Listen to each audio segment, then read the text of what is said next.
Hola, salut à tous, le 17e épisode de Aonoako, a.k.a. Blue Box est là.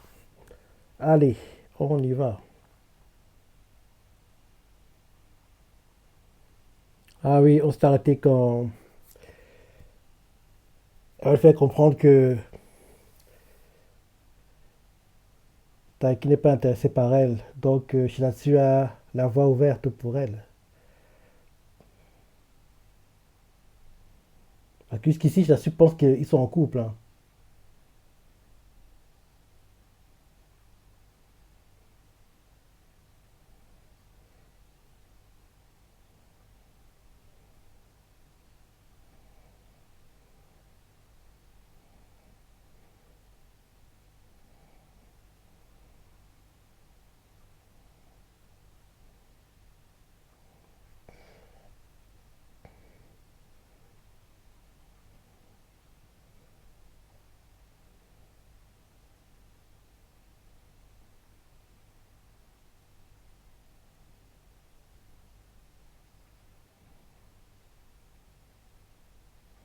Ah, Kia, ils n'ont pas été. Donc, ouais, c'est tout pas que. Ah, elle va continuer à penser qu'ils vont être en couple.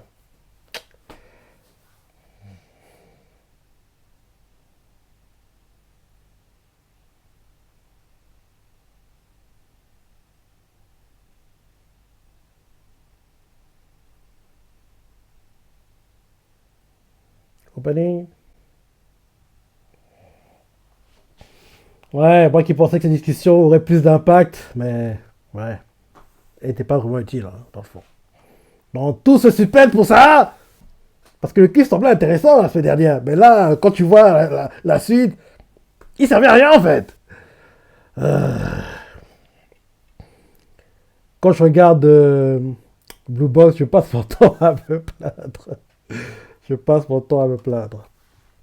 Et vu comment les ventes du manga évoluent, apparemment, il sera dans le top 10 des meilleures ventes de manga sur la première moitié d'année 2025. Donc, fin mai prochain, on devra avoir Blue Box dans le top 10. Parce que chaque semaine, depuis que l'anime est en cours, il apparaît toujours dans le top 10 des meilleures ventes de manga, tout en confondu. Et même si les ventes qu'il fait sont pas à un niveau dingue, le fait qu'il y soit tout le temps de façon hebdomadaire, il gagne des ventes, il gagne des ventes et il gagne des ventes que d'autres mangas qui n'y sont pas gagnent, entre guillemets. Donc, se permet de prendre de l'avance et de se faire une place dans le top 10, en gros, pour déjà la moitié d'année. Mais je pense pas qu'il va réussir à tenir la cadence jusqu'à la fin d'année. Mais on verra. Mais déjà, pour mi-mai, enfin, deuxième moitié de mai, pour la première moitié d'année 2025, il y sera. Donc c'est bien.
Mhm. Lucie Dugas contre qui tu as perdu.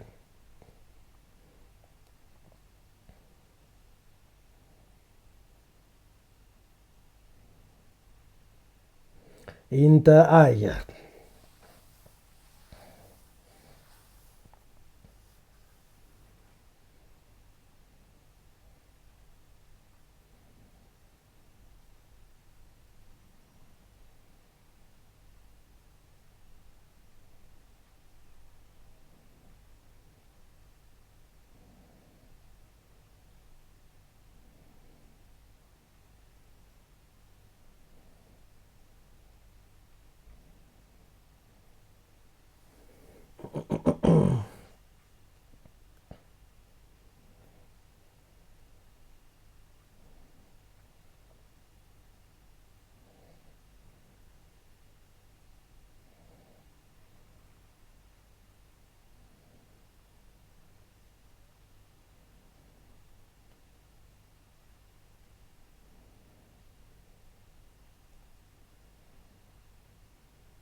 Tout le monde lui répète. Ah oui.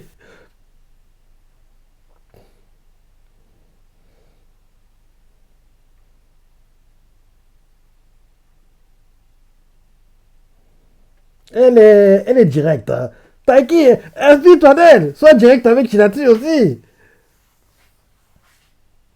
Mais pour l'intrigue de l'animé et du manga, il doit hésiter.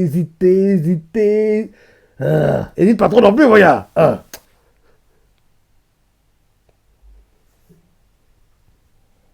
Je répète chaque semaine, mais j'aimerais pas qu'on ait une Kanojo Karishimas. Hein.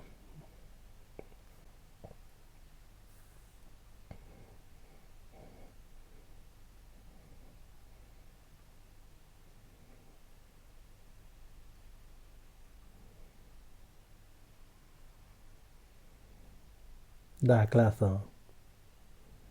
Ah.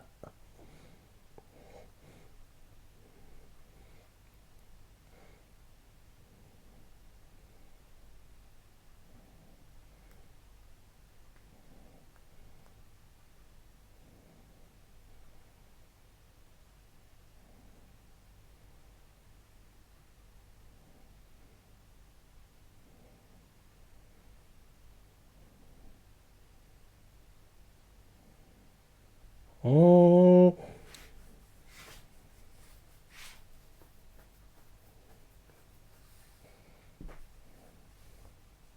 J'aurais dit les mêmes réponses qu'il a données à Ida plus tôt. Mais elle aussi va insister pour venir.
Hmm. Il est bon, hein. Il est plus précis qu'habituellement. En temps normal. Bah oui, hein, c'est vrai. On dirait qu'il est. On dirait une autre personne, hein. En plus, il est plus gracieux quand il se déplace. Pas. Il est plus beau à voir jouer, entre guillemets. Il est plus beau à voir jouer, il a l'air plus efficace dans son jeu. Parce que oui, depuis le début de l'anime, quand il joue, oui, il joue quoi. Il fait ce qu'il peut avec les moyens qu'il a. Mais là, depuis le début de l'épisode, quand on nous montre en train de jouer, c'est assez beau à voir, quoi. C'est assez beau à voir. Il joue comme quelqu'un qui est au-dessus des autres, quoi. En gros, qui a de la marge et qui, en gros, joue assez facilement, quoi. Qui est très relâché, en gros, qui est sûr de gagner, entre guillemets, quoi. Je sais pas comment expliquer ça. Quand il joue, on voit clairement que, on dirait que c'est quelqu'un qui est au-dessus des autres, quoi. Qui a de la marge sur les autres et que son jeu est sûr quoi. Et il n'a pas peur, quoi. Malgré que son jeu donne cette impression, on voit que lui, dans sa tête, il a l'air un peu perdu, il pense à l'histoire d'amour, c'est ça, donc il n'est pas vraiment concentré sur le jeu. On est en train de voir comment il va gérer le match derrière, quoi, qu'on va voir plus tard. Par contre, le match, montrer un peu plus, hein, déconnez pas, expliquez pas les choses qu'on a dit la dernière fois, faut qu'on voit un peu plus les choses.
Idiot, et dort.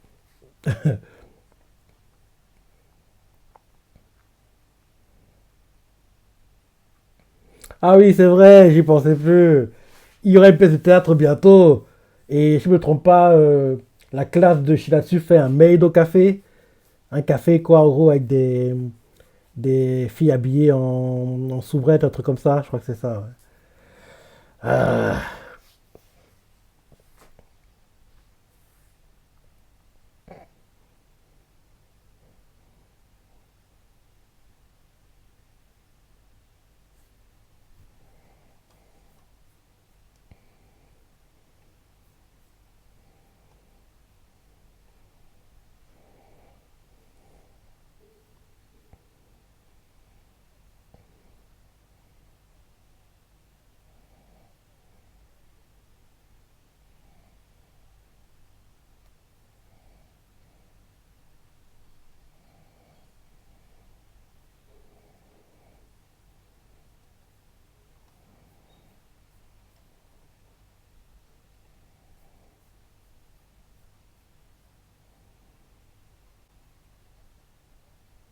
Dare. J'adore ce mot, hein. Dare. Tu vois, j'y parle deux fois, hein. Quand j'entends ce mot à chaque fois, je pense à One Piece. Parce que beaucoup des références, en gros, quand on entend des phrases, quoi, c'est de One Piece que j'ai entendu, pas forcément la première fois, mais où ça m'a marqué, entre guillemets. Dans le Dare, plutôt, Dareda. Dareda, en fait, c'est dans l'arc Thriller Bark.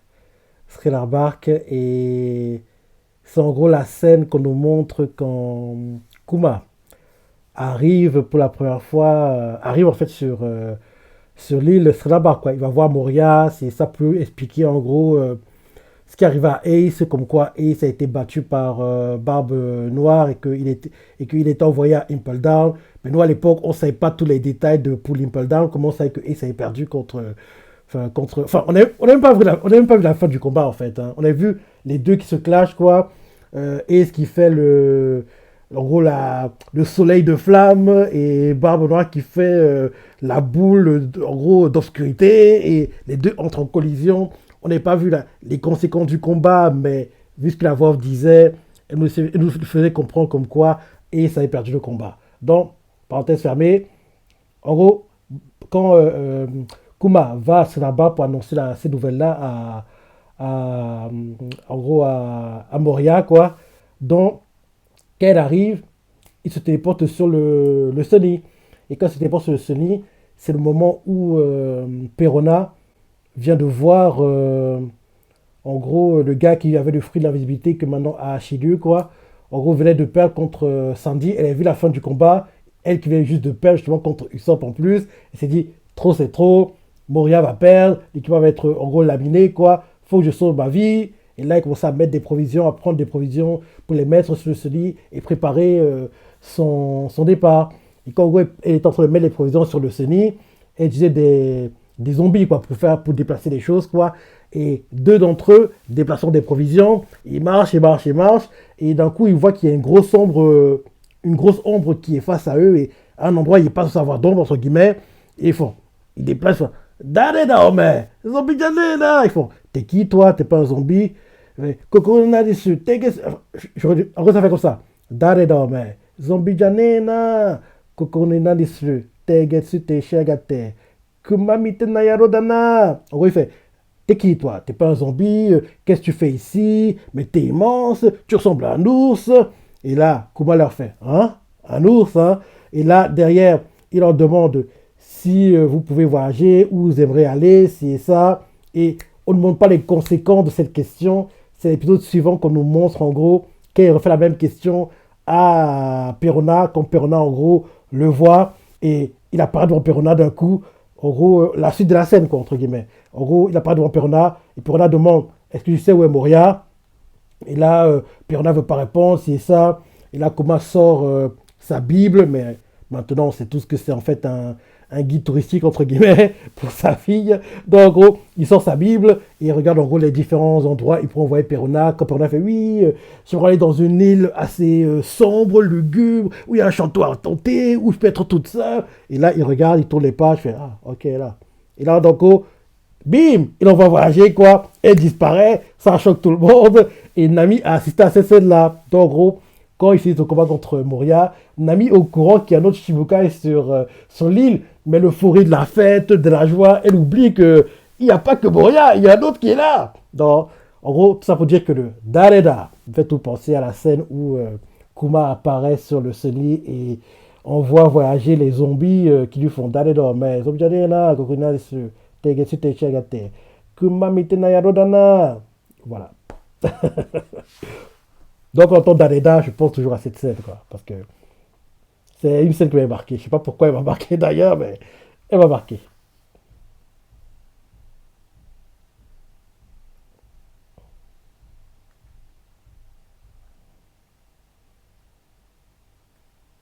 Parce que c'est vrai, beaucoup de scènes qui. En fait c'est le jeu de CU que j'aime bien dans ces scènes-là. C'est pas vraiment la scène en elle-même, quoi. Parce que oui, ouais, c'est le jeu de CU quand en gros la scène a lieu, quoi. Mhm.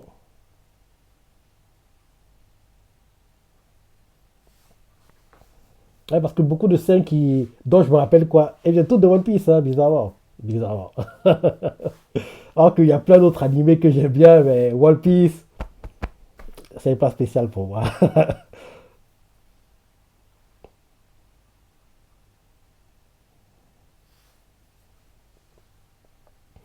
En plus, c'est l'un des rares animés que le refaire du début, ça ne me viendrait pas. Parce que plein d'animés. Hmm, Shingeki aussi pourrait être cet animé. Ça ne me viendrait pas de me refaire Shingeki depuis le début. Je dirais One Piece, Shingeki. Il n'y en a pas beaucoup hein, de tels comme ça, hein. Major, bah oui. Major! Major, c'est un anime que je peux me refaire plein de fois, moi, je ne m'en lasserai jamais. Major, parce que, en gros, les arcs quand il est gamin, c'est des arcs qui sont bien, mais en gros, je serais OK pour me refaire parce que je sais que les arcs quand il est adulte vont arriver. Ah là là, je répète à chaque fois, mais l'arc de la Coupe du Monde de baseball, c'est le meilleur arc de Major. La Coupe du Monde de baseball, où Goro nous montre à quel point il est bon. Malheureusement, il perd le match en finale contre les États-Unis. Ouais, malheureusement. J'aurais aimé qu'il gagne, mais il faut être réaliste. Ça n'aurait pas été réaliste qu'il gagne ce combat. Ça n'aurait pas été normal. Parce qu'en plus, les Américains, ils ont. Enfin, comment dire ça? Les Américains n'ont pas mis leurs meilleurs joueurs dans l'équipe américaine, hein, dont le mangaka aurait pu trouver une excuse comme quoi, oui, comme l'Amérique a envoyé, entre guillemets, pas les seconds couteaux, mais pas les meilleurs joueurs, quoi, c'est, on va dire, les deuxième, troisième choix, quoi, et pas les premiers choix. Donc, oui, comme en gros, c'est le deuxième et troisième choix qui est envoyé en équipe nationale, donc c'est à cause de ça que le Japon a gagné, mais même si c'était des deuxièmes choix, ils étaient meilleurs que les Japonais. Donc, ça n'aurait pas été normal qu'ils gagnent. Même si le mangaka aurait pu trouver une excuse pour, en gros, légitimer leur victoire, mais non, non. Ils devaient perdre, malheureusement. Malheureusement.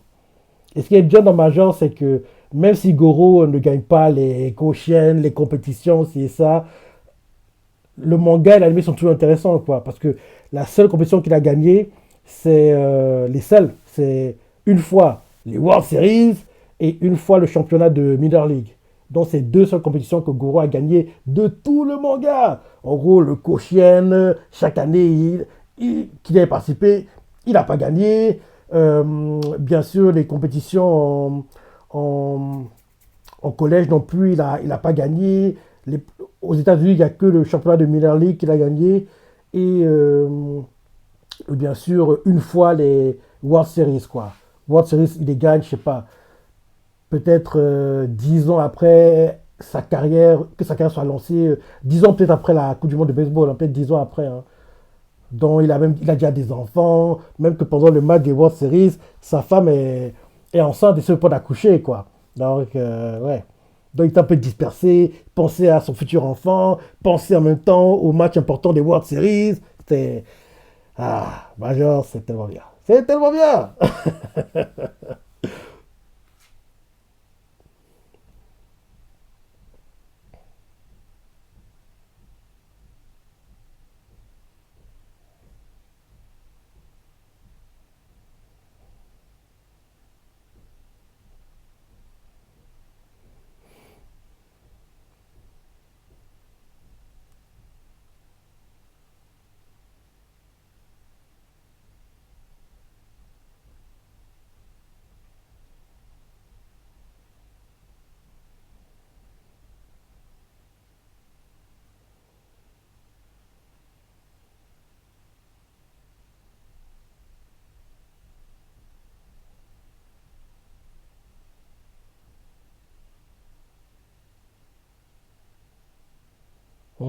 Le gars qui t'a battu.